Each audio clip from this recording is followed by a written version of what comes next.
Okay, so can you tell us about going to Haiti with Misha on the Random Acts Hope2Haiti trip? Sure. How did you get involved with that? He wrote me in.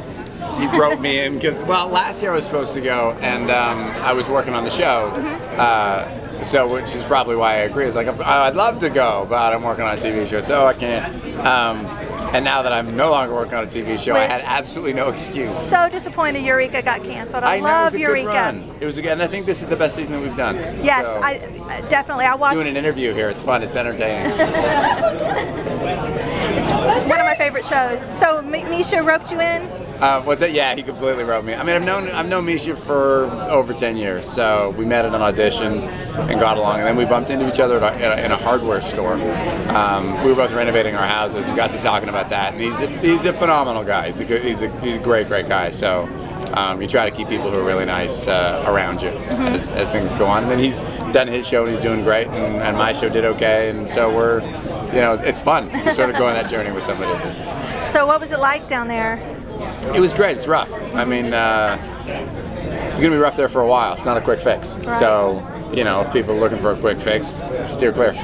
Go do something else. They're going to have a bunch of problems, but I think the thing to do, the group's called Hope2Haiti, and I think that's where it starts, is just giving them some hope, because it's hard to, they go about their day, like anyone sort of goes about their day, and if you can make it a little easier, if you can build an orphanage for 150 kids, great. Right. It's a step in the right direction. It's a good thing to do with your time. If you can provide funding so a woman can feed that and her own, which makes about 300 kids in all, great. It's the bare minimum that we can do. It's the bare minimum of support so that people aren't dying of things that we can prevent, and kids aren't, dying in the street and with all the problems they're going to have. If we can just do that, give them at least a fighting shot, right. which they deserve. Right. So, I'm friends with several of the girls who went on the trip. And Rochelle? Rochelle, yes. She's amazing. She's a doctor.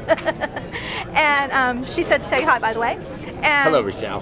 They all say that it's a life-changing experience when they go down there. Well, I grew up for 6 years in Hong Kong, and I saw pretty severe poverty there growing up. So it wasn't a shock to my system.